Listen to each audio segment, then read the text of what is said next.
She was definitely one of our pandemic partners.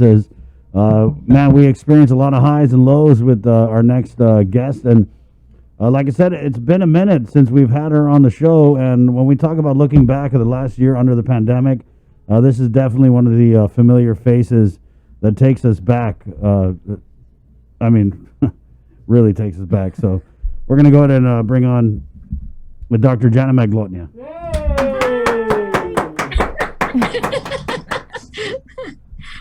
I can't see you. Oops. There we go. Right on.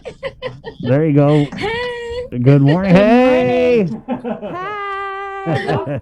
Oh, it's so good to see you all. Good to see you too. Gosh, it's been so long. No, I was just thinking on the 15th of March. It was the 15th of March last year when we got our first 2 cases. Right. Yeah.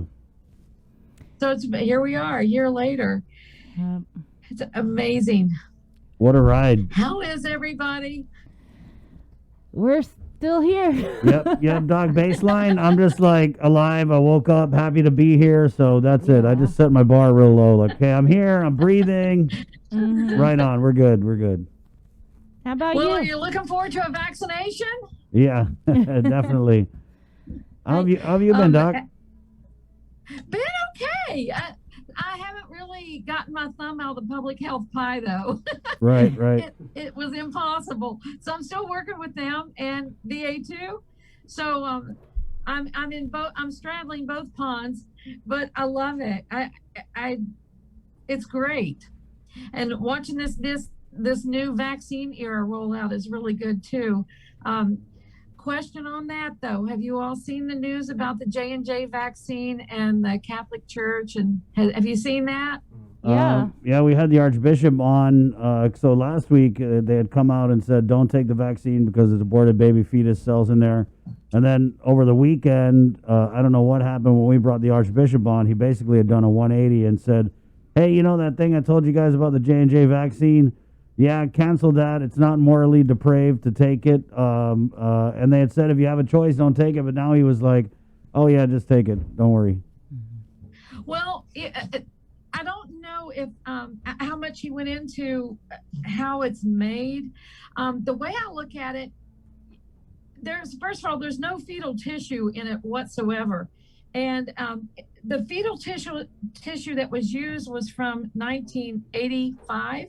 In the Netherlands, and they have engineered cell lines from that, thousands of generations removed from that first tissue.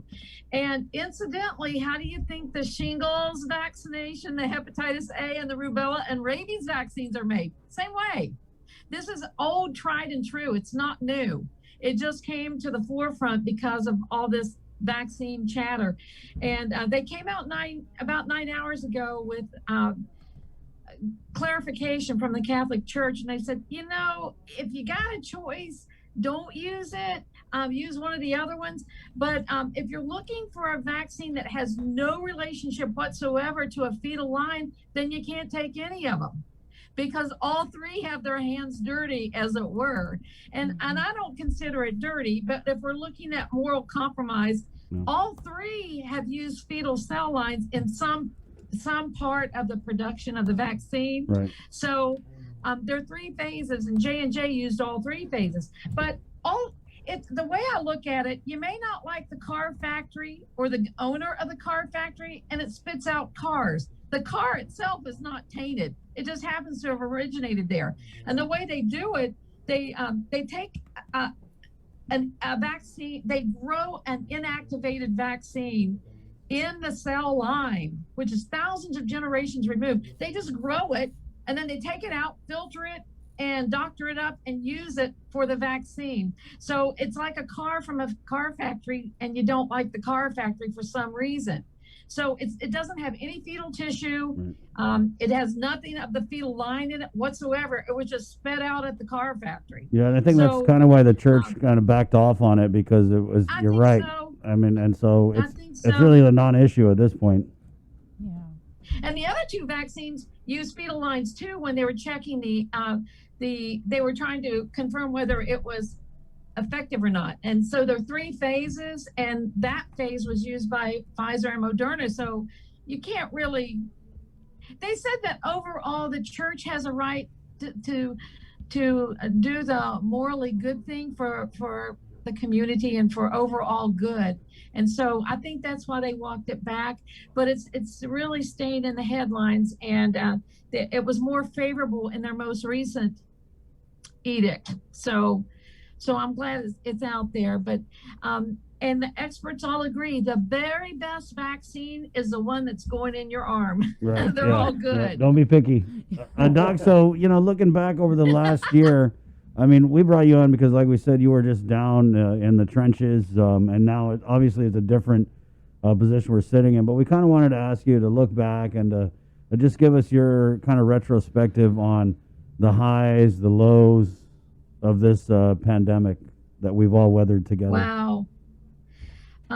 Favorable. I mean, all good. We were on the leading edge of a combat against a virus and constantly looking left and right, going, how are you? How are you? And just trudging forward and making the best decisions that we could with the scraps of information that we had at that time. And I can't look back and fault any decision by the governor. I mean, I think all of us can look back and go, oh, maybe we should have done this and that different. I don't know. But I can tell you this, there was considerable thought processes and teamwork in every decision made at every level. And none of it was made unilaterally. Everything was a group effort. We all held hands and trudged forward and did the best we could. And so I think we've had an amazing outcome. I really am heavy-hearted about the people that we lost, but happy to know that it would have been worse had we not done what we did. And I don't think we saw what New York saw. I think it's just amazing what we've done. And with now that we're rolling out the vaccines, leading the whole pack for the forefront of the vaccines, there were two places that were leading the group, and that's West Virginia, my home, and Guam, my home. So, and I guess I'm the common factor. Go Mountaineers! Kidding. Yeah, but So I think we've done great. I think the community has just done amazingly well. I think everyone's finally gotten it. And the one fact that has remained true since the beginning, there's only one way to get this, and that's from somebody else. And so I think we're like, okay, even if we don't have anything else, if we do the mask and socially distance, that's very effective. So if I'm not saying everyone has to have a vaccine, it's just one more piece of the puzzle to help to protect you. It's if you get the vaccine, it's very efficient at making you not have any symptoms if you do contract it. So that's a good thing. But are you spreading it? This asymptomatic case you've got, we don't know. So moreover, if you're vaccinated, just wear the mask. I know CDC is saying if you're in a room with people who are at low risk and everyone's been vaccinated, you're probably safe to yank it off and just get back to normal. I'm not quite there yet. I need a little more convincing on that one because I don't want to even spread something asymptomatically just because I'm protected. I still got to protect the other guy. So it's just another team member on the football team. But overall perspective, we've done the best we could do, and I think we've had a good outcome. right. And to wrap it up with such a successful vaccination program, I think is just icing on the cake. Yeah, agree. And this whole thing, it's a life-changing experience, I would say. Wow. I know I'm not the Wow. same person I Wow. was a year ago. Yeah, I'm even more I jaded now. know. You what? I said I'm even more jaded now. Sorry. Well, I think you've been morally compromised without the vaccine. Thanks, Doc. Doc, I wanted to ask as a question we kind of asked a few of the docs who come on, especially given the current posture of just the response and what's going on with the vaccinations and the path to half and the herd immunity. How over is COVID? How over is it? Because I feel like people Oh, look outside and they see everything that's going on, and it definitely seems like we're leaning towards um, normalcy. I mean, it more and looks more like every we're day. going in the direction we thought we could. It looks like that we're what we thought might happen with herd immunity. It looks like either by virtue of having had the virus before or taking the vaccination, it looks like that's the trajectory we thought we were on, and it looks like maybe we're right. That's our prayer. Um, Crystal ball, the rest of it, because again, we're on the leading edge. We can't look at anyone for an example. This, we're it. This is something that our kids are going to be talking about decades down the road. So I think it looks like what we thought might happen may be happening. And switching gears, quarantine, we're still picking up cases. So there's still value with quarantine. So, I think that's a good thing too. So I think that was more effective than a vaccination if we look back. And because our governor made provisions and led us through that, we were able to do things that other communities couldn't do. So, our leadership and our community has at least stalled this nasty virus. What about the next year, right? So we've taken a look back. What do you foresee for the island and its people in the next year to come? I hope more of what we're seeing now. More people get vaccinated, and we don't know how long it will last. We may have to make this a yearly vaccination, just like the flu. But we're all hopeful that we're putting the fire out, and everyone's going to be protected. And so, if people bring the fire in, we're at least protected, and maybe getting our prayers to get back to a little bit more normal. And as long as everyone's doing what they should be doing, I think we've proven that that's effective. I don't know that I will ever feel personally comfortable to go in a big group anymore without a mask, though. It's that's going to. I think we're all going to have PTSD over this. To be quite honest. Yep. Yeah, definitely. I mean, yeah, I agree.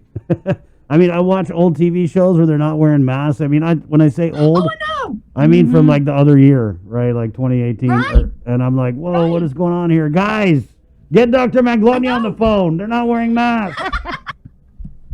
My first thought when I see groups on TV is, oh my gosh, that's the day. You didn't have to wear a mask. Right, yeah, yeah. I was watching We're seeing a lot less flu. We don't see as much flu now because the masks are helping other things as well. Right. And our birth rate in Guam's 0 now. Yeah, right.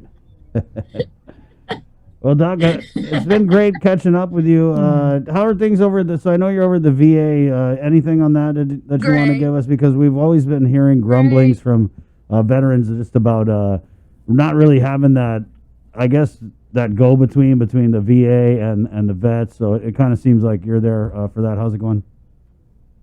It's going okay. It really is. We're opening up a little bit more face-to-face appointments, and so they have an incredible availability here. And I think that people may not realize that. I literally, we have specials available on island, but the availability for telehealth through the VA, I literally have an entire screen of specialists who will meet with people and talk to them about whatever it is, your liver condition, your blood disorder, everything. And it's limitless. So it's quite a wonderful source for the veterans.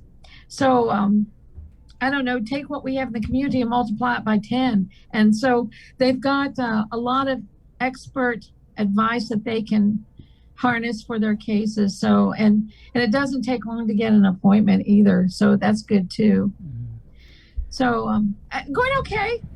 Well, I wanted to just really give you the opportunity to give your message to the people of Guam, because I think throughout the pandemic, your stern messages, your advice kind of helped people get through this, or not kind of, did help people get through this. And so And although we're not necessarily totally out of the woods yet, but I just wanted to give you that opportunity again to just give your final message to everybody. I think because the community was the one leading the front, I mean, we gave good advice, I think, but when we started slipping a little, everyone regrouped and shut their doors and went, uh-oh. You know, everyone did in the community. They're the soldiers, and that's the only way we can win this battle. So everyone slid back, and me included. All of us sort of let our guard down for a little while, and I didn't happen to get burnt, but I certainly could have. But no, I think the community's been great. The leadership's been great. I guess anybody can pick apart the little minor details, but the overall impact of what we all have done as an island has been incredible. So, and thank you all for giving us the platform. I got to hand it to you all. You know, we couldn't have gotten the message out as easily were it not for you all. So I got to really thank you all for letting us come on board and shoot our mouths off. Right. Yeah. Well, it's pandemic partnerships, Doc, and you know, just looking back over the last year, just I was watching the other night a bunch of the interviews we did with you, and definitely we all shared something special. I think during the last year, from like I said, the highs, the lows, the tragedies. Oh my gosh. A video that we could do of just snapshots going along would be amazing. Right. Yeah. Oh, amazing. In the works. So, Doc, thanks for coming on. We appreciate your time. Anytime you want to come on. Yeah, yeah, right. just come on I'll in. be anytime. back. It's the same link, so pop in anytime. You can't get rid of me. Yeah, I know. I'm COVID. You can't vaccinate and get rid of me. All right, Doc. This is why we love you. Yeah. We'll see you, Dr. Manglona. I'm your virus nightmare. There you go, Dr. Janna Manglona. Take care. I mean, you know, really just that sass, right? A little bit of sugar, you know, maybe a little vinegar when you need it, right? So definitely that was good to catch up with her. Wait, what were they? Okay, yes, go ahead. One more thing, sorry. One of the things I want to point out too, some people are seeing that the new vaccine isn't as, I don't want to say, it's not as protective, as it were. I want to point out something that the Pfizer Moderna, how do you decide whether it's effective or not? Well, they have certain criteria they use. Well, the new one used different criteria. So if you're saying, is this vaccine good at keeping the virus away? And they spit out a number. The third vaccine said, is it good at keeping elephants away? And they go 100%. So you can't say, oh, 100% matches this. They have to look at the same thing, and they didn't. They had different endpoints with their numbers. Let's just make it that way. So you can't compare apples and oranges. Had they all used the same target endpoint, maybe we would have a better idea of if one's better than the other. We know that the Pfizer and Moderna are very similar, but they use the same metric in deciding whether it's good or not. The third one used a whole different set of criteria, so you can't really compare those numbers. So I wouldn't get dissuaded from using that one based on those numbers, because they looked at different things. Yeah. Yeah, but I mean, it kind of seems That's like all. the demand, right, for the vaccinations is definitely strong, and we're not really having those issues that you're seeing in other places where there's a No. strong anti-vax movement. Okay, Right, bye right, for real right. now, Doc. For real, for real. Bye. Bye. See you. Bye. You soon. Okay. Okay. Yeah, you hang up first. 7:27. Let's keep it in the KUAM News Zoom room, where it is a Thursday, and as promised, as you guys know, I made a commitment here, a commitment I take very seriously, to feed the Link staff on Thursdays. My treat, courtesy GCC and the Culinary Academy, where we're going to be joined right now by Chef Paul, and he's got a bunch of students. Week 2 of the return of PCOR 3, these guys are able to get meals out. They're doing a lot of great things. Of course, they do meal donations at Catholic Social Services, and then they're also selling these meals $10 a plate.